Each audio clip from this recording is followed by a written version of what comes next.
You're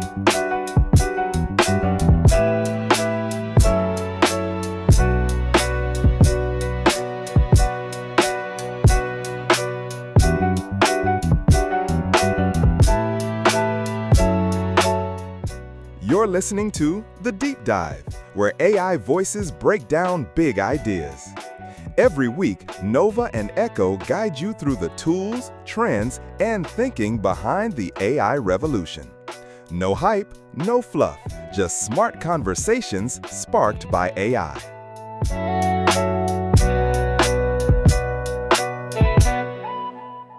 So if you've been playing around with tools like ChatGPT or Gemini, you've probably noticed something pretty fundamental. Oh, yeah. What's that? The results you get back, they depend hugely on how you actually ask the question. It's like you're talking to this incredibly powerful brain, but it kind of speaks its own language. And getting the best answers means, well, you have to learn that language. Absolutely. That ability to really, communicate effectively with AI, it's fast becoming a kind of superpower.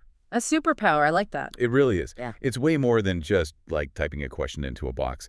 It's about crafting that input, your prompt, in a way that truly unlocks what the model underneath can actually do. Exactly. And that's precisely what we're diving into today. Prompt engineering. The sources we've looked at describe it as, well, both an art and a science. Basically mastering the instructions you give to these generative AI models, large language models or LLMs, to get the best possible results. And importantly, this isn't just for like AI researchers or hardcore coders. Yeah. Anyone interacting with these tools.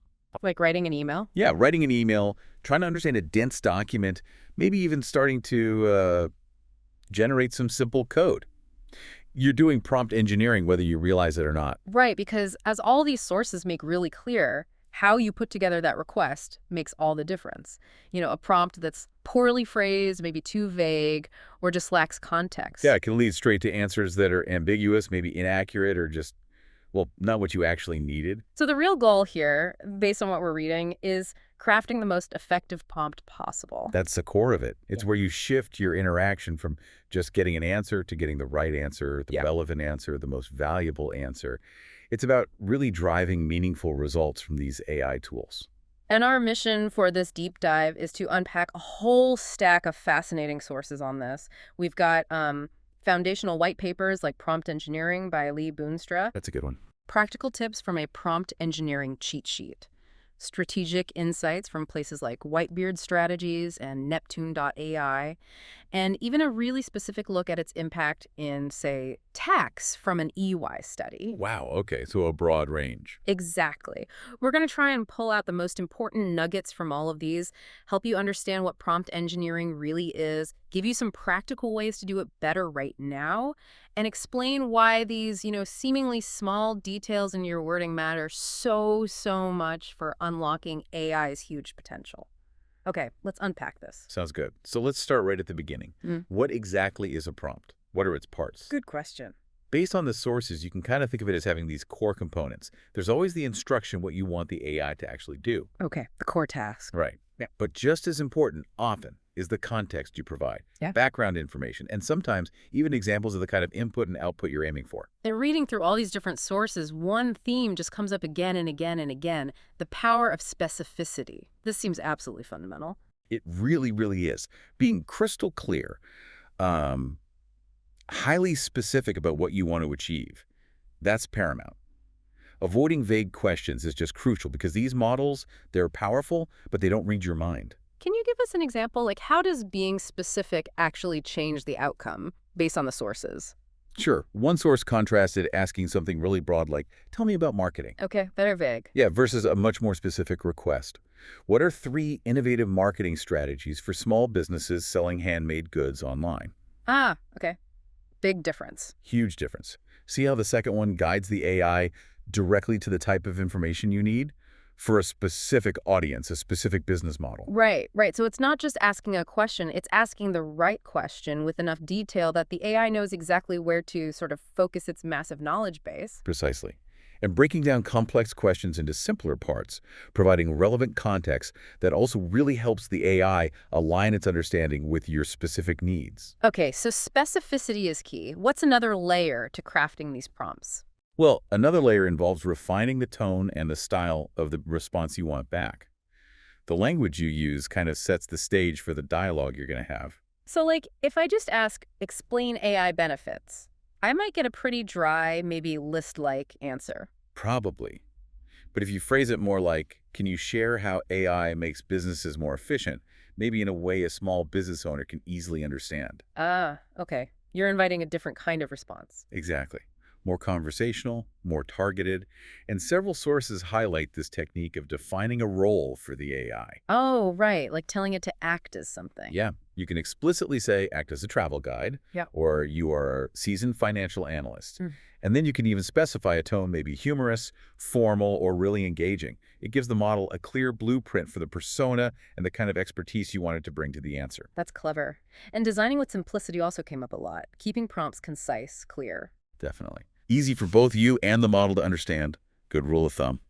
If you're confused reading your own prompt back, the AI probably will be too. Makes sense. And using strong action verbs helps. Things like act, analyze, describe, generate, summarize, translate. They make your intent really unmistakable. And being specific about the output format, too, that seems crucial. Oh, absolutely. Clearly stating what you want the model to do and how you want the final output to look. Asking for, say, a 3-paragraph blog post explaining X is way more effective than just generate a blog post about X. And you can add constraints within the prompt itself, can't you? Like, if you wanted a summary of an old video game console. Yeah, you could say something like, only discuss the console name, the company who made it, the year it was released, and maybe the total sales figures. That drastically narrows the AI's focus, forces it to stick to just those facts. Got it. Precisely.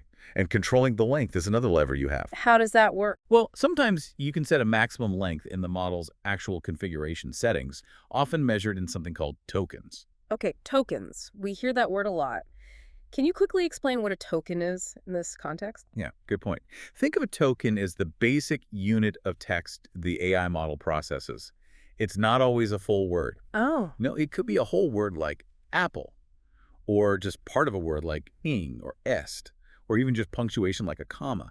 The model breaks down your prompt into these tokens, and then it generates its response one token at a time. So the number of tokens affects things like processing time and cost. Exactly.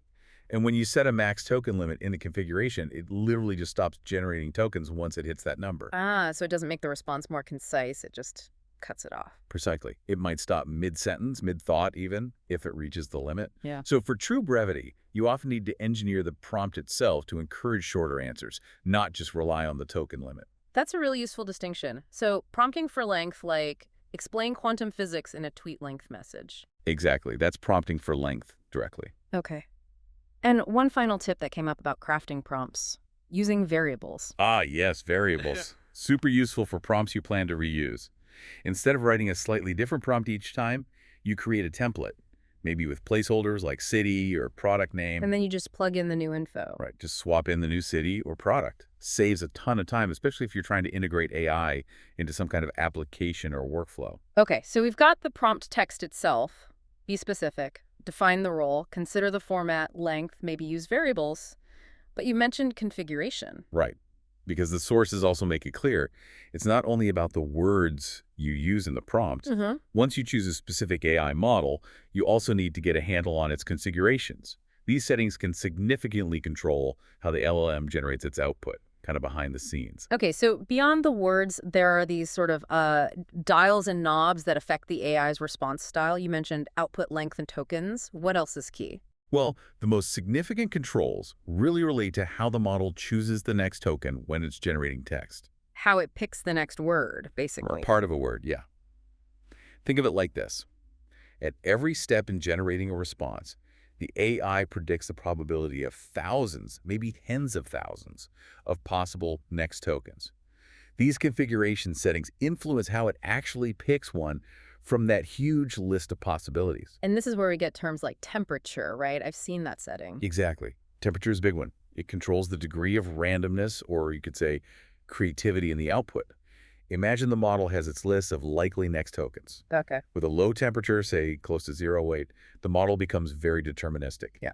It's highly likely to just pick the single most probable token every single time. So very predictable. Very predictable.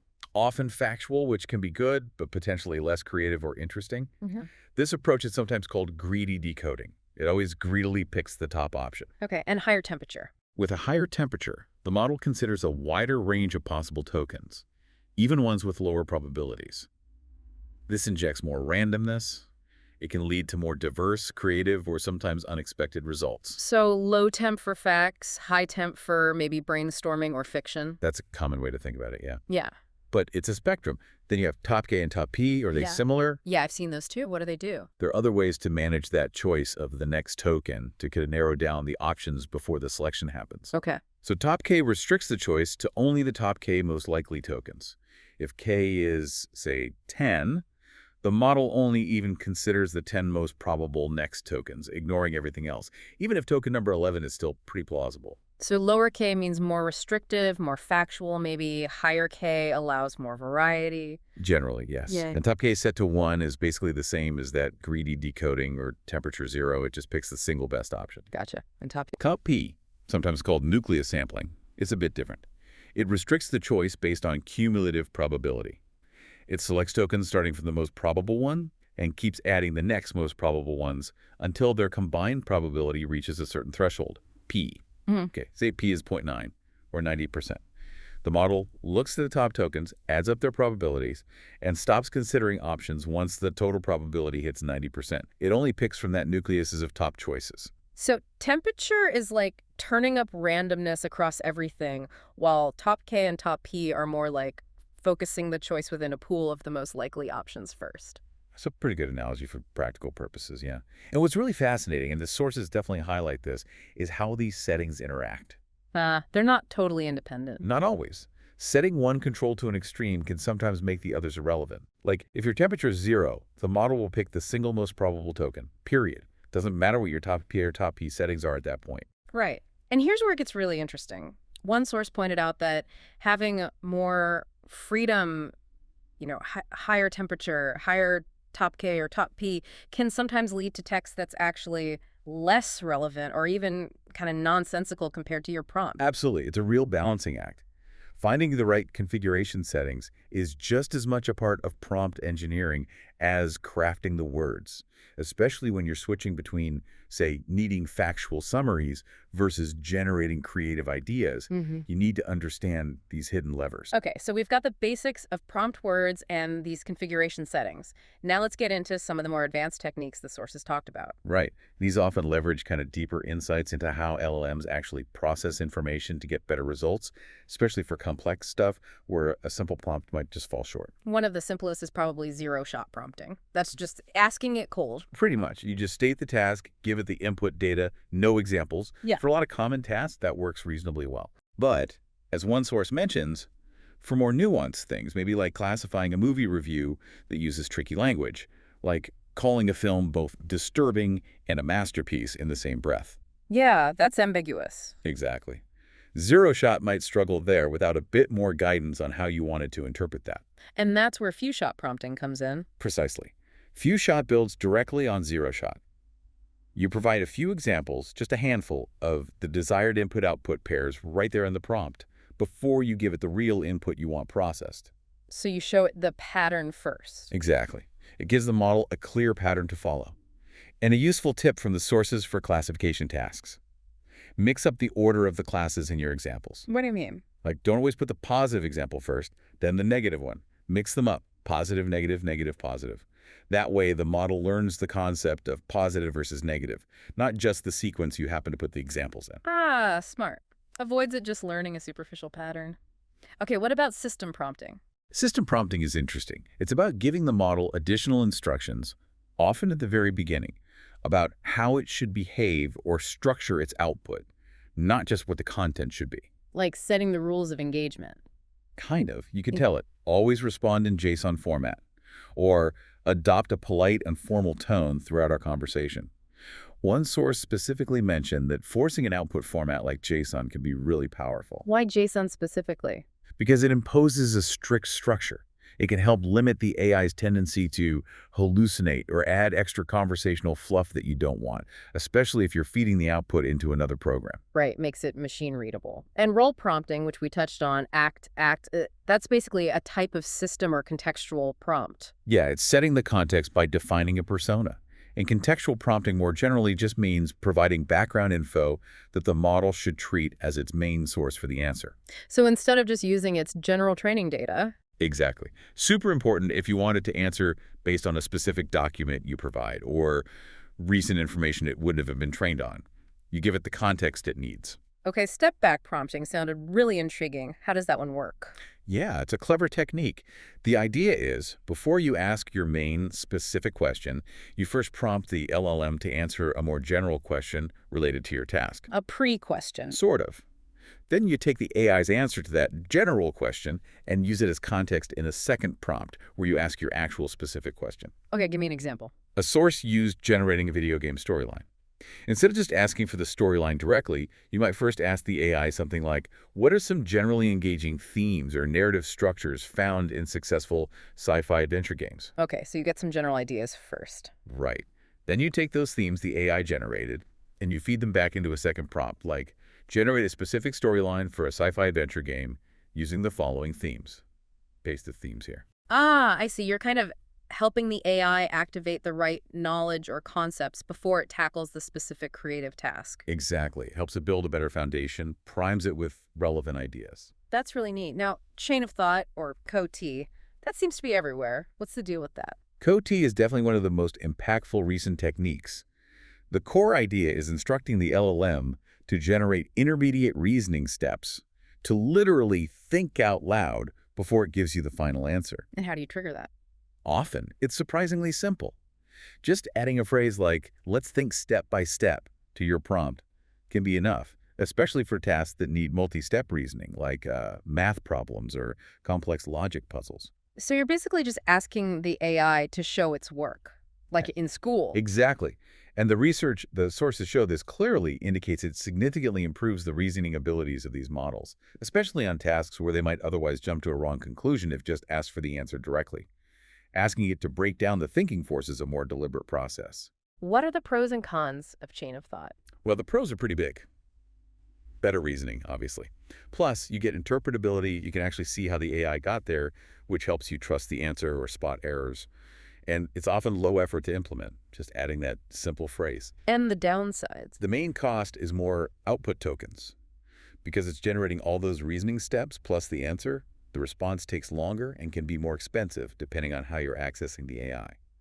And a key best practice: always make sure the prompt guides it to put the final answer clearly at the end, after all the reasoning. Okay. And building on COT, there's self-consistency. Right. Self-consistency takes COT a step further. Instead of just generating one chain of thought, you prompt the model to generate multiple independent reasoning paths for the same problem. How does it generate different paths? Usually by using some randomness in the generation process, like a non-zero temperature setting. So it explores slightly different ways of thinking about the problem.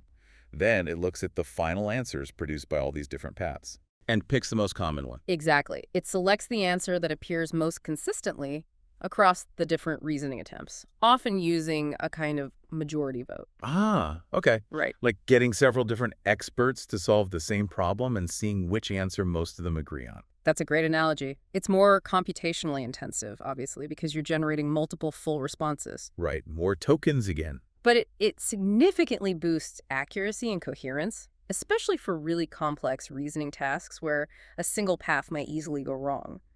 The sources show examples where different COT paths might reach different conclusions, so this consistency check is really valuable. Okay, React sounds like it's taking things to a whole other level. Reason and act.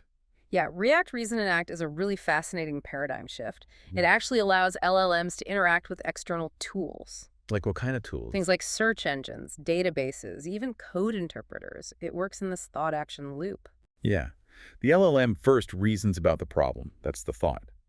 Then it plans an action it needs to take, like searching the web for a specific piece of information.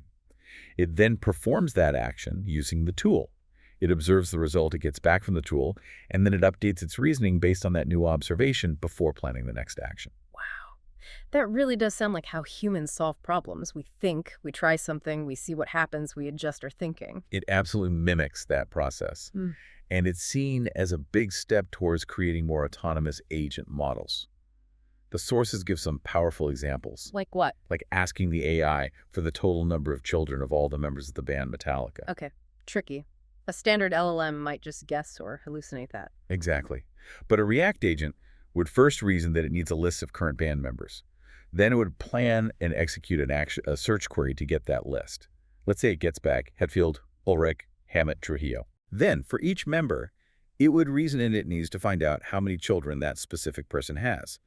It would plan and execute more actions, separate searches for each member's children. Then, it would observe the results from those searches. And finally, it would reason to sum up those counts to provide the final answer. That's incredible, but it sounds like it needs more setup. It usually does. It typically requires writing some code using frameworks specifically designed for this, like LangChain is a popular one, to connect the LLM to the tools and manage that thought action loop. Still super powerful for problems needing up-to-date info or external data the model wasn't trained on. Okay, shifting gears slightly. Automatic prompt engineering, APE. Using AI to write prompts. Yeah, it sounds a bit meta, right? Yeah. But APE is basically using one LLM to help you write better prompts for another LLM, or even the same one. How does that work? You give the prompt generating AI your task description, maybe 2 examples of what you want, and it generates multiple different variations of prompts that might achieve that task. And then you test them. Exactly. You take the prompts it generated, test them out, evaluate which ones work best. It essentially automates some of that iterative trial and error process and can come up with effective ways of asking that you might not have thought of yourself. So it helps you brainstorm and refine prompts faster. That's the idea.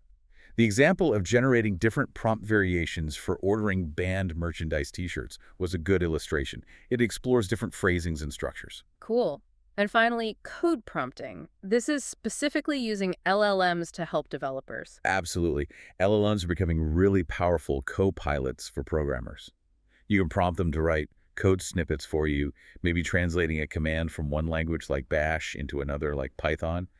That can seriously speed up development. Or maybe even more useful, debugging and reviewing code that already exists. Huge application. You can give the model a piece of code that's not working, along with the error message you're getting.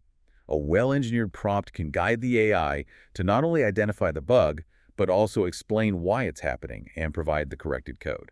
And suggest improvements too. Yeah, it can often suggest ways to make your code more efficient, maybe point out better ways to structure something using modern language features, or suggest adding important things like error handling. Okay, phew. That's a lot of techniques. So let's say we've crafted our prompt, maybe used some of these advanced methods, maybe even used APE to help write it. How do we actually know if it's any good? How do we evaluate? This is really critical, and the sources hammer this point home. Prompt engineering isn't a one-shot deal. It's fundamentally an iterative process. Meaning you craft a prompt, you test the output it produces, you analyze what worked and what didn't, and then you refine your prompt based on that feedback. This cycle, craft, test, analyze, refine, is essential for consistently getting the best results. And to analyze effectively, you need ways to measure success, right? The sources mention different kinds of metrics. Exactly. They break down into 2 main types. First, you have quantitative metrics. These are the objective numerical measures you can often calculate. Like what? Things like accuracy, is the information factually correct? Perplexity, which is a measure of how predictable or natural the generated text sounds. Fluency, is the grammar correct? Does it flow well? Diversity of vocabulary. And, crucially, relevance, how well does the output actually address the instruction in your prompt? Okay, those are the numbers. What about the other side? Then you have the qualitative metrics. These are more subjective, capturing the human perception of the output. So things like user satisfaction. Yeah, user satisfaction is a big one. Also, how creative the output feels or how engaging it is.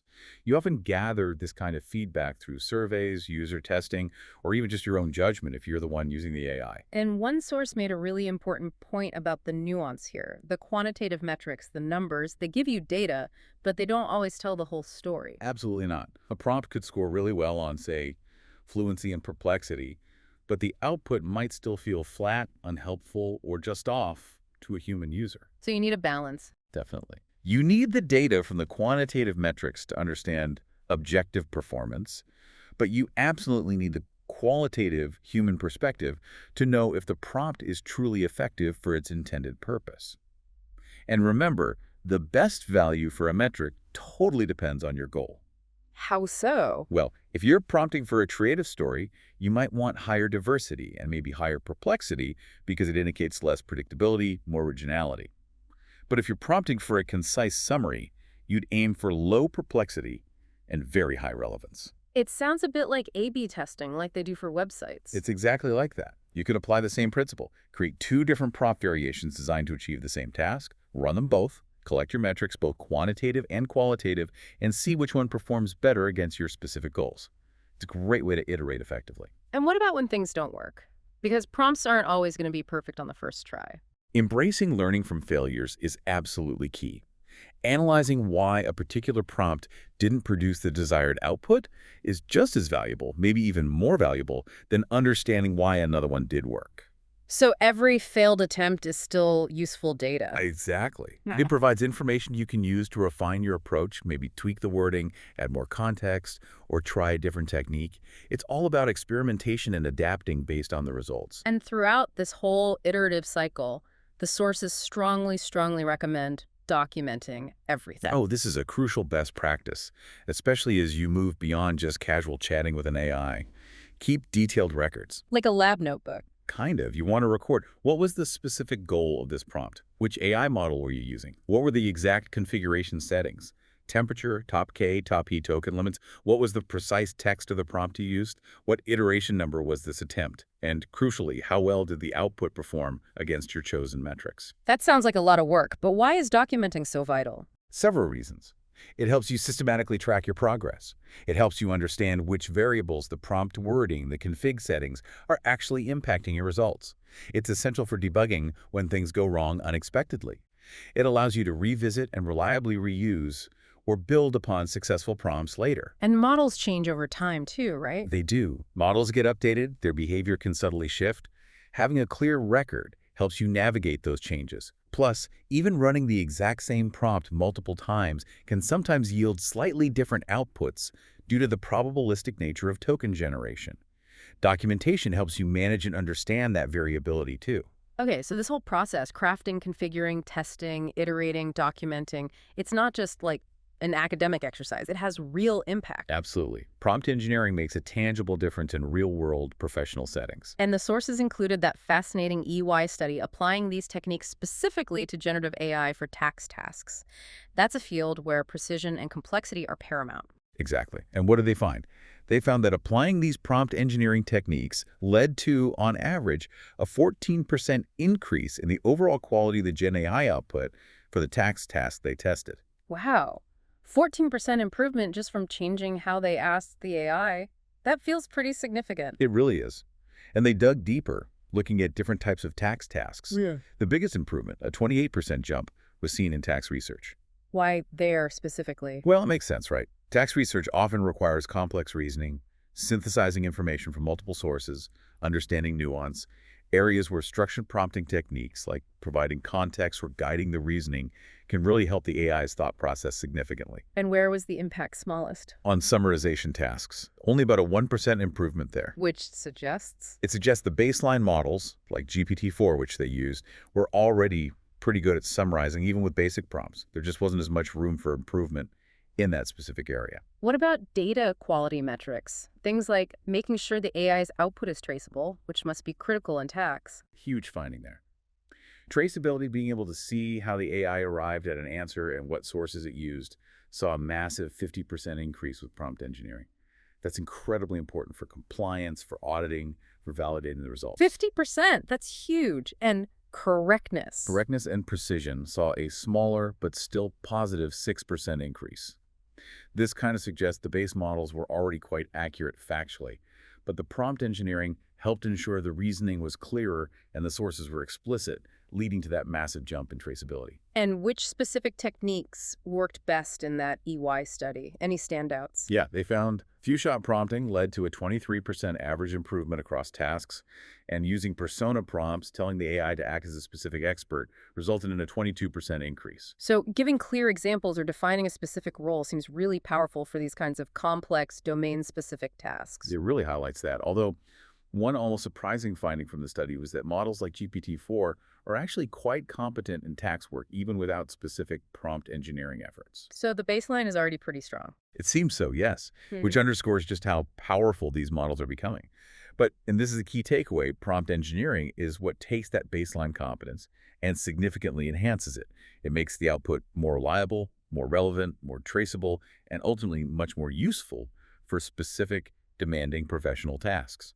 Of course, it's not all smooth sailing. There are challenges. One mentioned across several sources is the potential for bias. Right, that's a major consideration. These models are trained on absolutely massive data sets scraped from the internet and other sources, and those data sets inevitably contain biases present in the real world, societal biases, historical biases. And those can creep into the AI's responses. They can, absolutely. Even with careful prompting, the AI's output can sometimes inadvertently reflect or even amplify those underlying biases. Yeah. It requires really careful prompt design to try and mitigate this. Things like consciously avoiding assumptions or stereotypes in your instructions, and maybe prompting the AI to consider different perspectives. It's an ongoing challenge. And the sources also noted that not all these fancy techniques work equally well for all models or all tasks. That's true, too. For instance, chain of thought reasoning. Generally less effective for the smaller, less capable LLMs. Or it might just add unnecessary complexity and cost for very simple tasks where the AI could get the right answer directly anyway. You really need to understand the capabilities of the specific model you're working with and the nature of the task at hand. Okay. So we have taken quite a deep dive into prompt engineering today. We've covered what it actually is, starting with those fundamental rules: be specific, be clear. Provide context, define the role. Right. And how those model configurations like temperature and top K act as these sort of hidden levers to control the AI's style and randomness. Then we explored that whole toolbox of more advanced techniques. Few-shot, chain of thought, self-consistency, the really cool React paradigm. But let's AI use tools, yeah. Right. And even things like APE for generating prompts and code prompting for developers. And we really stressed that critical iterative loop. Crafting, testing, analyzing with metrics, and refining your prompts over time. Documenting everything. Using both those quantitative number-based metrics and the more subjective qualitative feedback, and we even saw that concrete real-world evidence from the EY tax study showing significant quality improvements. Yeah, that 14% average jump and the 50% boost in traceability. That's compelling. It really seems clear from everything we've unpacked from these sources, mastering this skill, getting good at prompt engineering, can significantly enhance your ability to leverage these powerful AI tools, whatever you're using them for. Boost efficiency, fuel creativity, get more accurate, relevant information.